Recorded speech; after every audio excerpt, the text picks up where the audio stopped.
Wow, I'm so excited. Okay, shalom, shalom.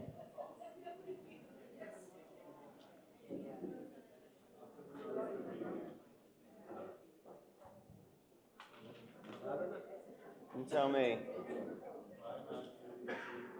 Testing 1, 2, 3. Shuki, can you hear me?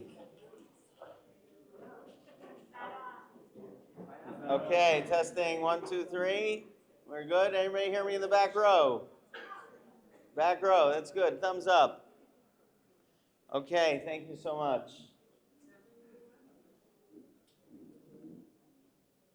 Please, if you would like. It is a distinct honor to speak tonight, Leil Hoshana Rabba, in Yerushalayim, Ir HaKodesh, the nights before Simchat Torah. 1 year later, it's surreal to think about where we were last year at this time and how our world was devastated and profoundly altered the very next day.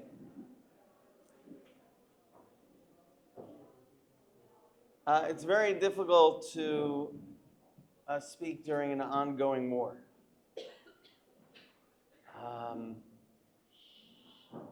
It'd be much easier if we were talking about the past and we can reflect on the year that was. But as we sit here in Leil Hoshana Rabba, we have thousands of our soldiers who are in Lebanon, our soldiers who are protecting us in Gaza, our displaced citizens, those who are threatened by rocket attacks in shelters, and of course our hostages who have not yet been returned home. It's very difficult to speak during an ongoing crisis, and that's where we are right now. I want to begin tonight with a story that happened to me in January. Like many of you who are visiting, many live here. So in January, I returned to Israel after being here on October 7th, which we'll talk about. And Yeshiva University brought hundreds of students on missions and on solidarity with Israel.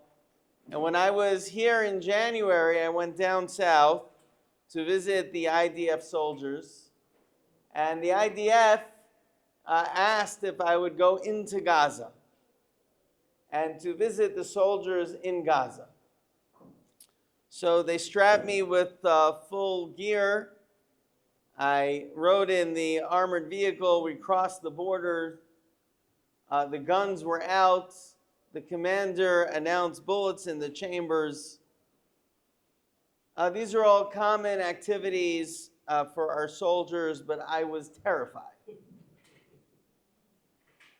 Immediately the reality of the danger was brought to life when, as we were driving in, there was a call on the radio. We're listening to the radio of what was going on inside Gaza. And there was an active, literally as we came in, Hamas ambushed soldiers. And we could hear the gunfight. And the announcement over the army radio that 2 soldiers were down. An ambulance came in, took the 2 soldiers. 10 minutes later, they were in front of our Jeep. This was 10 minutes from us. They called in a helicopter that swooped down right over our heads, medevaced them out within seconds, and the commander of the car said, okay, let's go on in further. We got back in the car. We drove in further into Gaza. They showed me where the fences were broken, the buildings that were now destroyed where the terrorists hid before the attack. They brought us to an overlooking hill to see Gaza City and to visit the soldiers. I was introduced as a university president, and I expressed to our soldiers how much we care about them and how I brought with me a message of solidarity from Jews and people of moral conscience throughout the world for their safety and for their mission. I expressed to them that good people across the globe believe in what they are doing and stand strong with them. After they've been hearing so much about university presidents who are unable to do the simple act of condemning terrorists, they were amazed that there was a university president that was standing in front of them that came to Gaza to speak with them. We sang and we danced, Am Yisrael Chai. With each step, help bringing closer a feeling of unity and solidarity amongst the Jewish people throughout the world. I start with this story because it highlights the strength and effect of bringing together Jews and people of moral conscience in support of Israel in this existential battle, but also because of what happened afterwards. As I was leaving, one of the soldiers said to me that this war in Israel is a fight for our very survival. And you should know, he said, we will win this war. But this war is local. The battle in the universities is global. It is for the future of our entire society. And you need to win that war. So I open with a story to address the current context and talk a little bit about another kind of battle that's taking place in America on the college campuses across the globe. Less immediately dangerous to our children who are fighting for us, but also of vast significance for our people and for our future. You know, we're at Hoshana Rabba, the end of Sukkot. And Sukkot, in general, we're told, is the most universal of holidays. The Shivim Parim, the 70 karbanot that are brought in the Beit HaMikdash as the Karban Musaf, reflecting the 70 nations of the world. Sukkot is an inauguration of the first Beit HaMikdash. It's when the first temple was started, and we're told it'll be the time of the rebuilding in Messianic days. Ki beiti beit tefillah yikarei lekol ha'amim. That it's the temple that isn't just the founding on Sukkot, but it will be the redemption. And this is important to keep in mind in our general picture. I often say to the students, I quote the Malach who said to Hagar, Ma'ayin bat ula'anat holechet. You always need to keep in mind, where are you coming from? And where are you going? You know, the bookends of the Shalosh Regalim, Ma'ayin bat Pesach, is about our origin story. It's about when the Jews emerged as a people. But Sukkot keeps us focused on the ultimate end.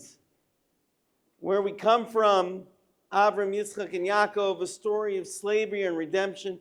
Where are we going? It's Sukkot and Messianic days. And we are somewhere in the middle of the story, much closer to the end, hopefully, in our history, judging by our events and our return to Israel. But this frame will help put the context of what's happening not just in Israel, but in the diaspora as a greater story. So with this background, I'll share with you my story of what happened to me after October 7th, my observations of what's going on campus life today.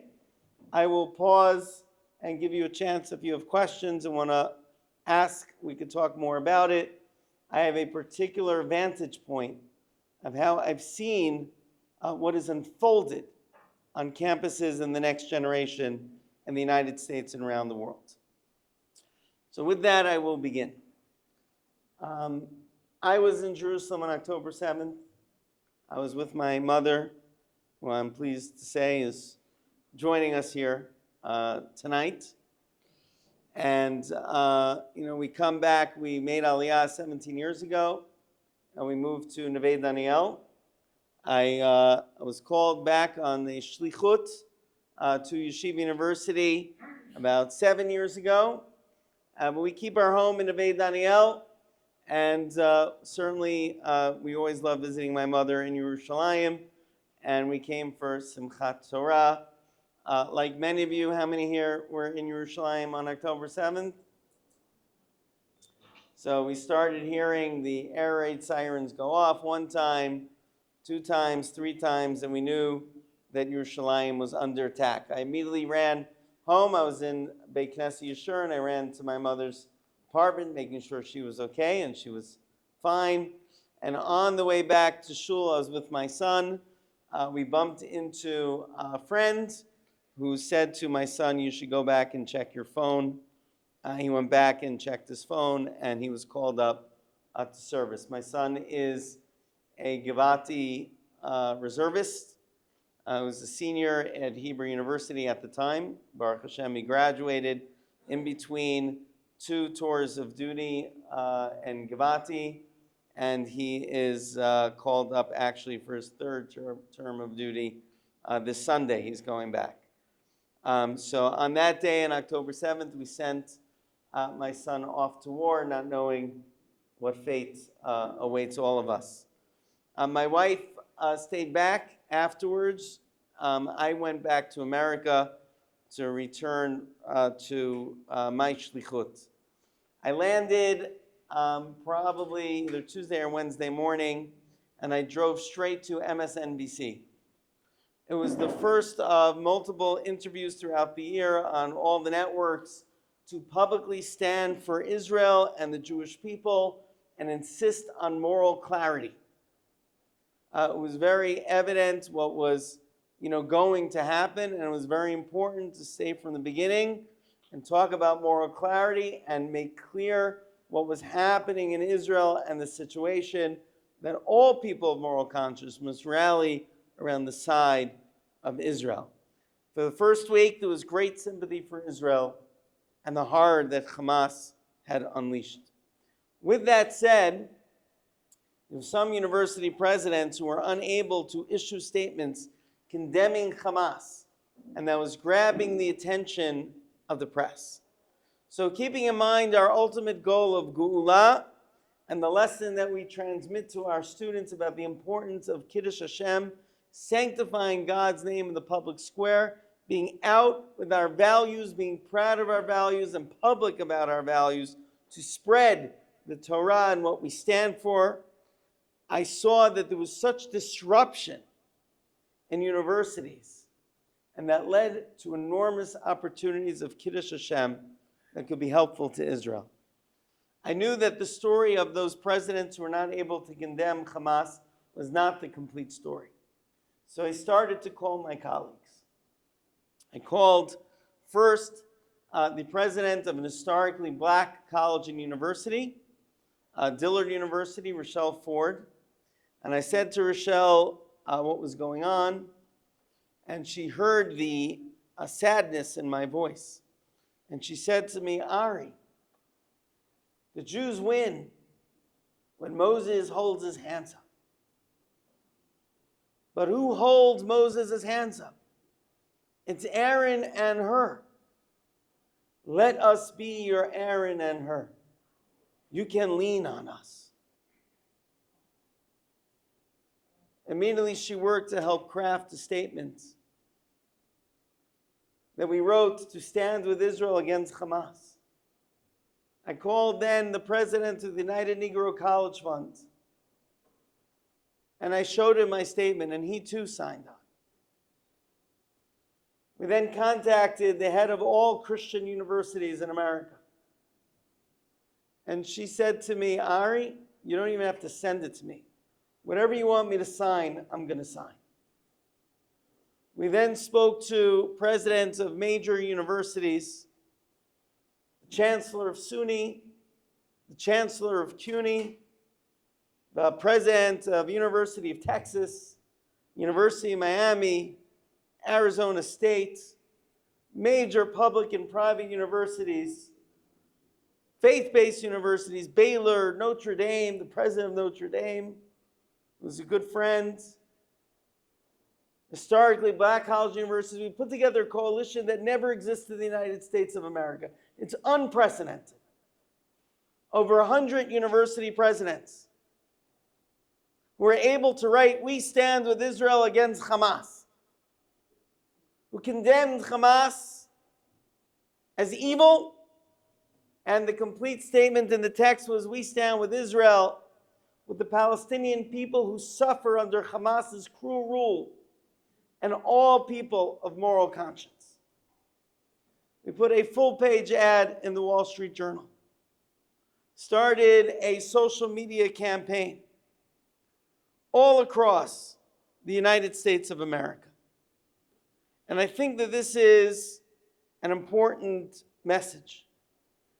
From this, we were in touch with the Department of Education, the Department of Justice, Congress, and the White House. This was important to flesh out the full story of what was happening in America, to help Israel, give it the support that it would need to defend itself in the way that ultimately Israel did.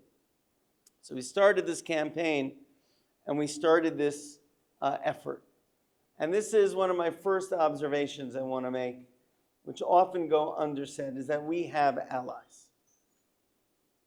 There is much support in the United States and around the world for Israel and for the Jewish people.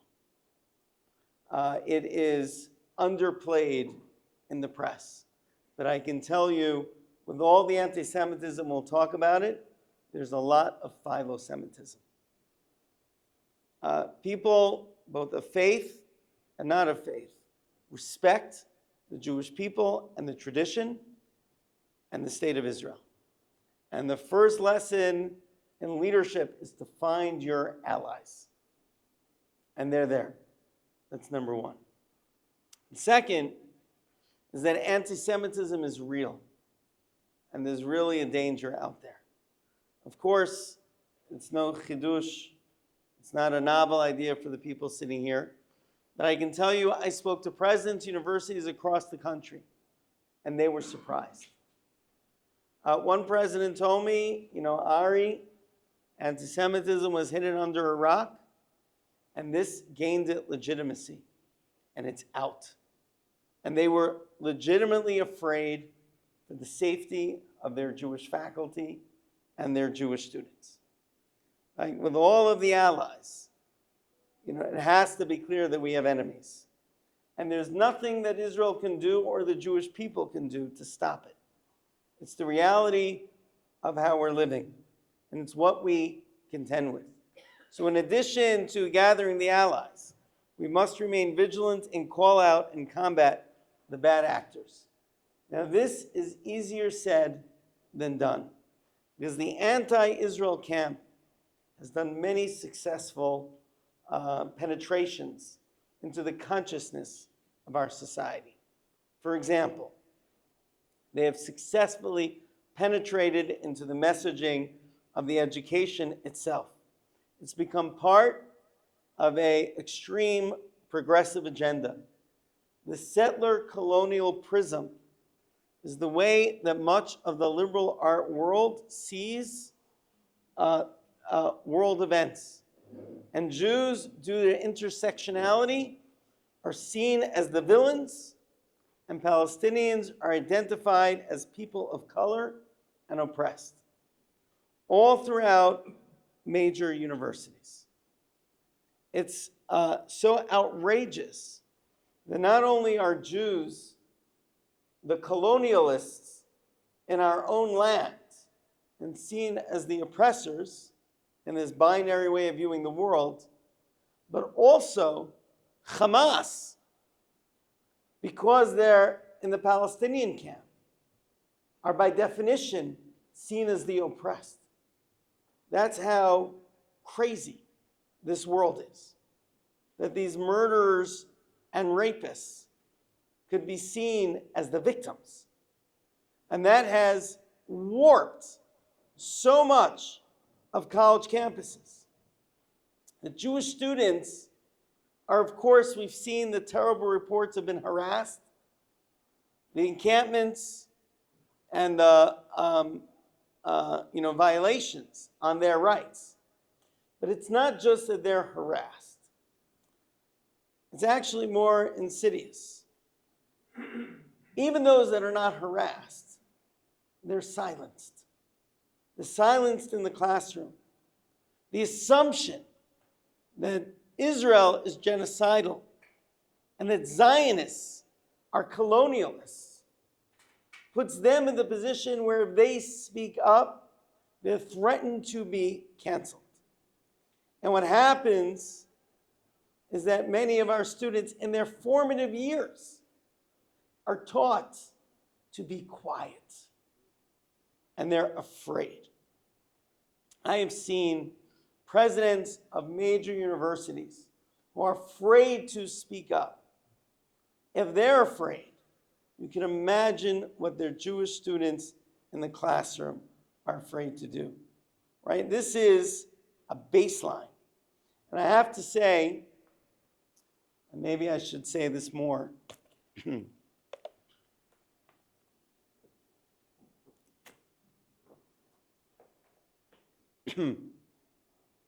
that it's absolutely insane that families would send their children in their formative years to these places. It has become insane. The insecurity, the Jewish insecurity that needs the gushpanka, the seal of approval of some of these elite schools in order for them to feel secure and confident and accomplished is insane. You know, I have many families who've said to me, well, Rabbi, what are we going to do? Are we going to lose these schools? And to that, I share with them, look, they're different. I tell different groups, different pieces. There are donors, there's faculty, and there's students. When it comes to donors, I say, listen, you're a giver to those schools. I'm not stopping you. You want to start, you don't want to give up? Don't give up. You should diversify. You should also give to the schools that stand for your values. It's very important. Diversification, very important.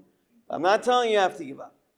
Faculty members who say to me, I don't want to be in the system anymore. I can't stand in a place, can't be affiliated with a faculty that don't care about me or are at best, apathetic to Jewish suffering. I can't tell them to stay in a professional place for the betterment of the university for the Jewish people. They have to choose, their professional path. Students, families say, what's going to happen to universities? They say, listen, I'm a person who believes in service. My son is Gabati. All my children have done the army and Sheirut Leumi. We believe in service. If your mission in the world is to protect the Ivy League schools from losing their Jewish okay, if that's your mission, that you're willing to put your child in a place where they're silenced and potentially harassed for 4 years, I'm not stopping you. But what sane person would think that is their mission in life? So it's absolutely crazy. I think that families today would send their children to these places. And there are other options. And there are great career paths in other options, not all at YU. We can't fit everybody at Yeshiva University. Campuses need to be safe for Jews, not free from Jews. And that's part of the coalition, to find the places and universities that actually will protect them. But to not recognize the antisemitism, both overt and quiet, that is happening on these campuses, where students are either harassed or silenced in their formative years, is absolutely insane. And that is one way where the anti-Israel camp has successfully penetrated. Another way is in social media. We are overwhelmed in the arena in which young people spend much of their time. These will become, the students in the universities, is a very serious danger, and how the next generation is being raised through all the social media. It's not arguments, it's just quick videos, and the assumption that Israel is genocidal.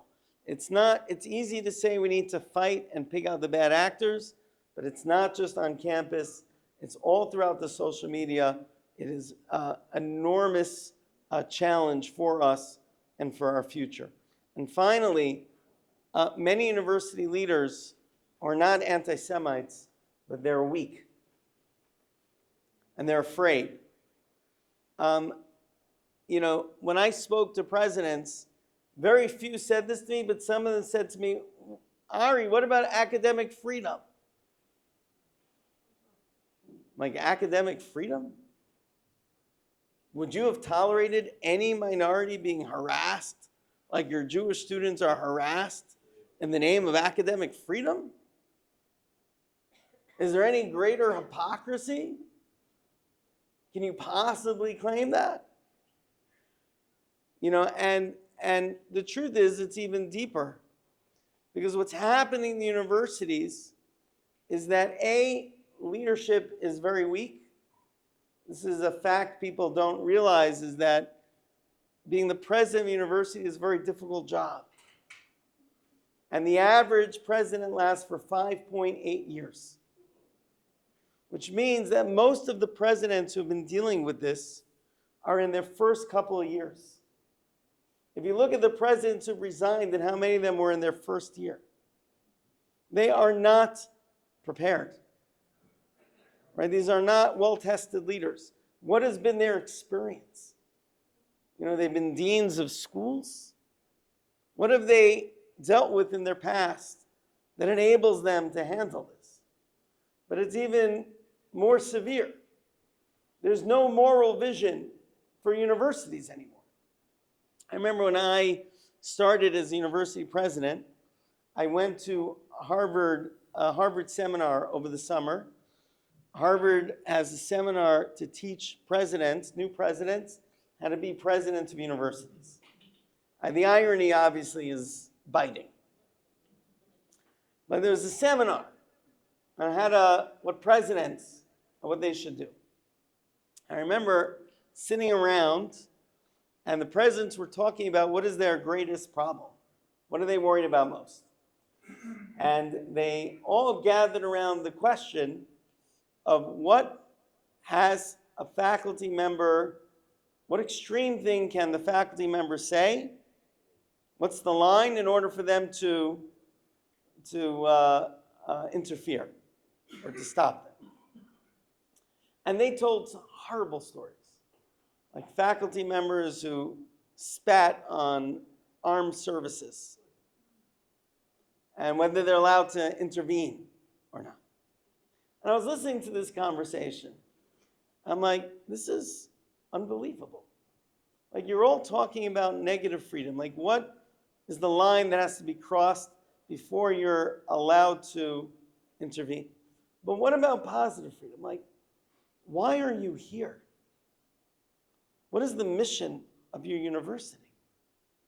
What is the purpose of your presidency? What are you trying to accomplish? They were baffled. I said, wow, why are we here?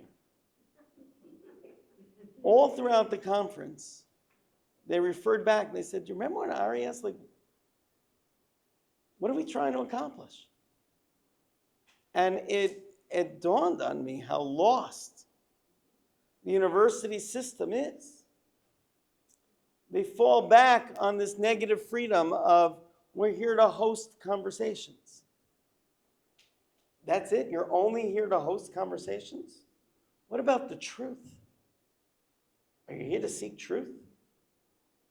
What about educating a moral citizenry for the United States of America? Do you care about the moral citizenry of the United States of America? Are you trying to create productive people in our society? Like, what's the goal? What's the mission? So it's not just that the presidents are weak, which is true, and it's not just that they're inexperienced, which is also true. They're not educational visionaries on a mission. They're highly paid administrators. And what they think is that tactical calm is the way to answer a challenge on campus. And instead of trying to respond by what my mission is, what I'm trying to educate, they were using tactics for calm.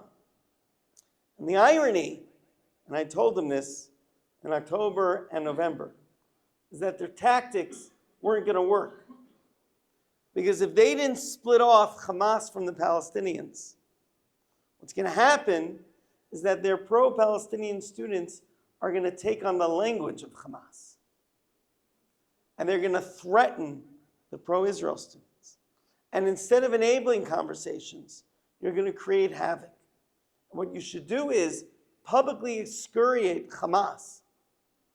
Remove the stain of their massacre from your students and allow them to engage in real conversations about ethics of war, what should happen, not have real conversations, but separate out Hamas. And they couldn't do it. And that inability led to a total deconstruction of campus life. It was not just bad for the pro-Israel students, but for the other students.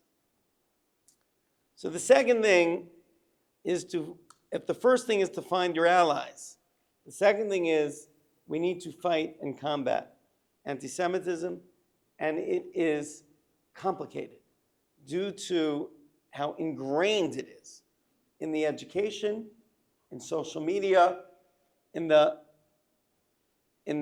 lack of vision for universities as a whole, which is the absence of leadership. This is creating a bedlam of problems. That's number two, but that we need to be vigilant. There's a third message, and with this I'll summarize and open to questions.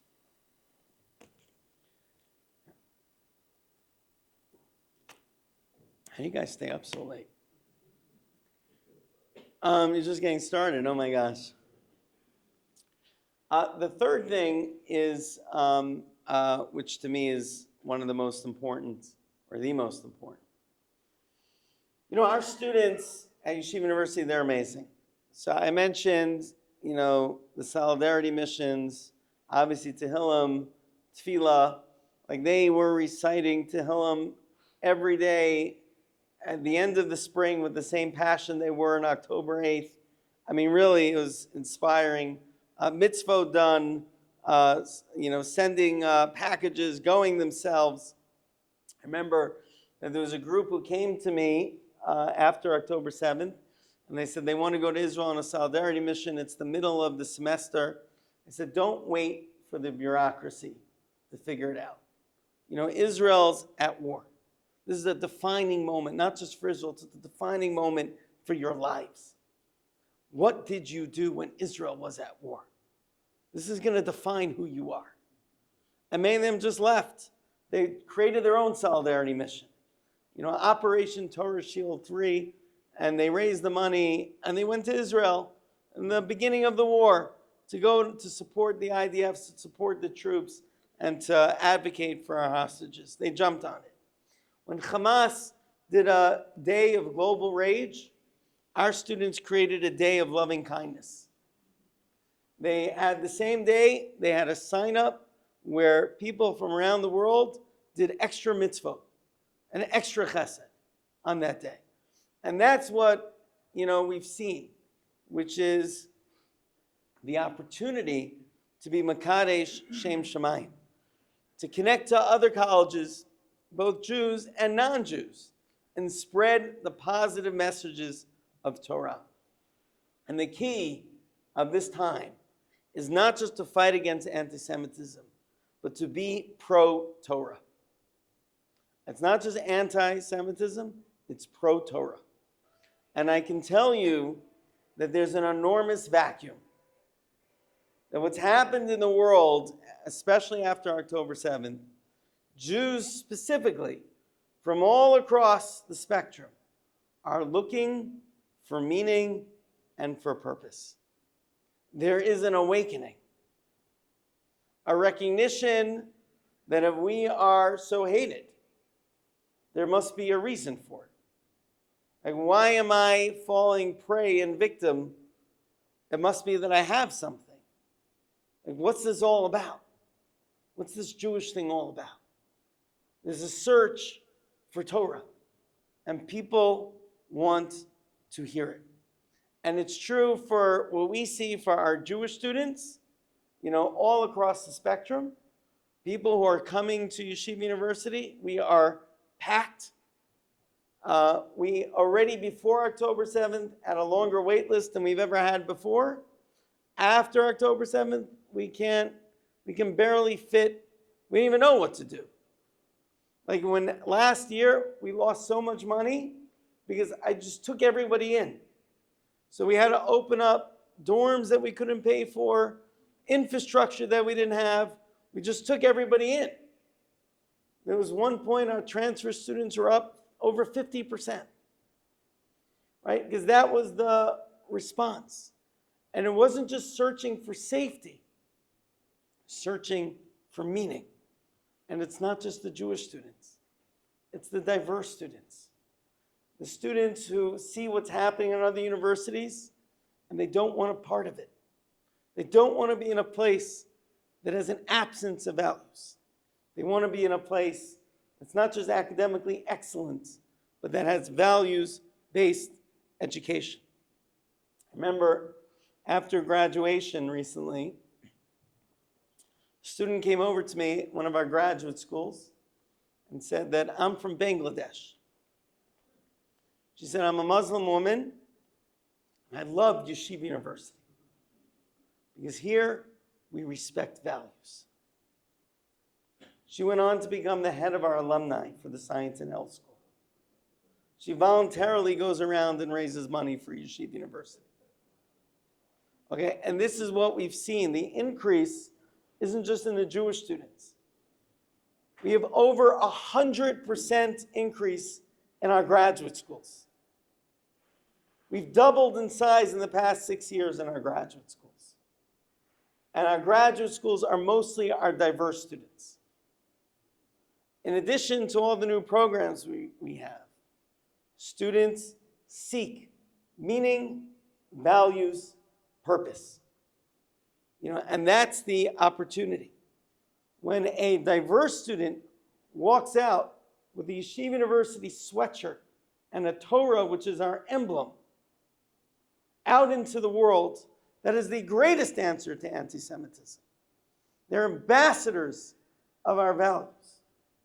There's opportunities today, both in the Jewish and non-Jewish world, to spread Torah and Torah values in ways that we've never seen, with the communication abilities today that we've never seen, and an openness I don't think we've ever seen before.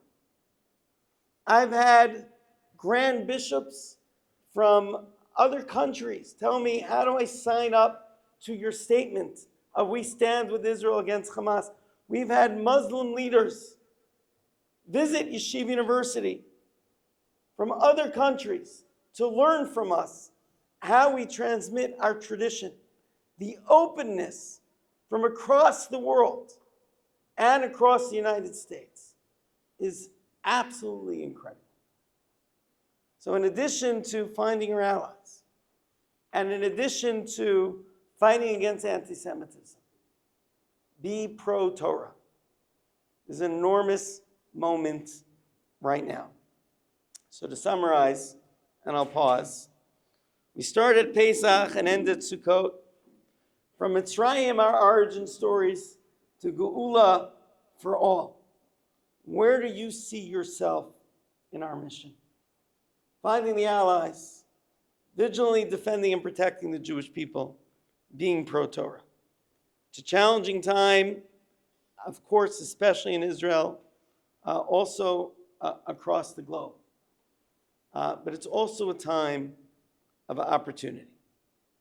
And that's where, in a brief summary, I think we find ourselves, given the situation across campus and across our society.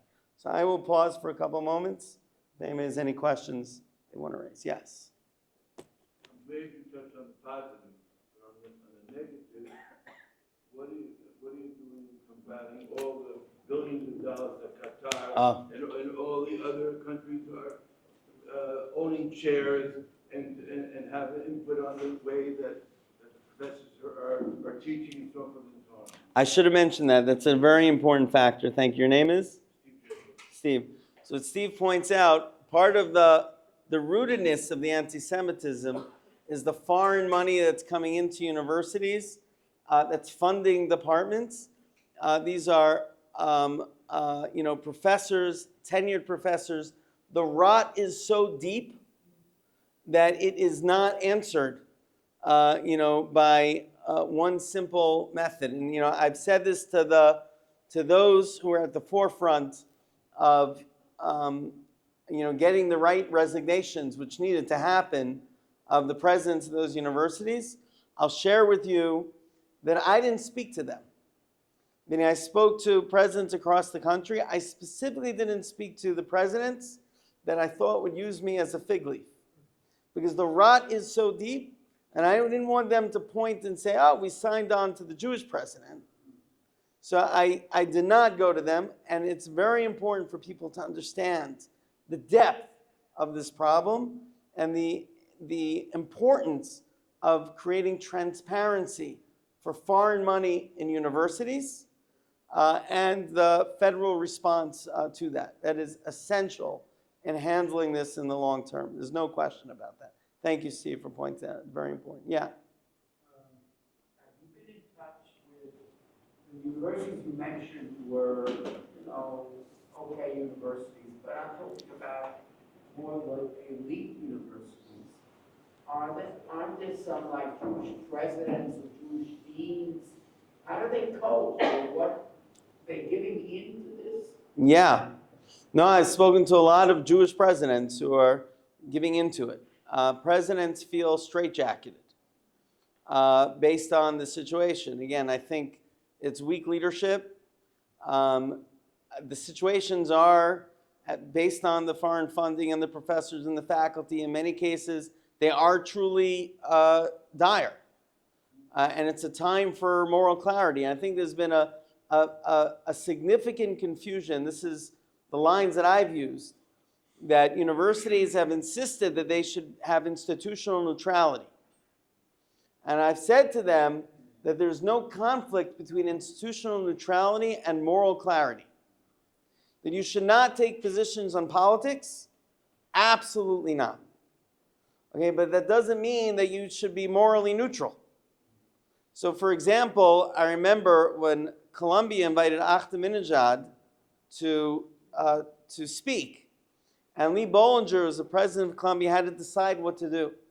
So what he decided is that academic freedom compelled him to allow the speech to happen, but he took the privilege of the presidency to introduce Ahmadinejad, and he denounced him as a petty tyrant. So even if the leadership feels that it cannot constrain conversation, that doesn't mean that it can't say what's obvious, which is that rape is evil. and that killing babies is horrific, and that Hamas is a terrorist organization, not because of what they did on October 7th, because of their charter and their ambition, that they don't stand for the two-state solution, but for the final solution, and that there should be absolute clarity. And this is this is the importance of disseminating this. Some truly are lost in these distinctions. Some are afraid, and some just are not strong leaders. Yeah.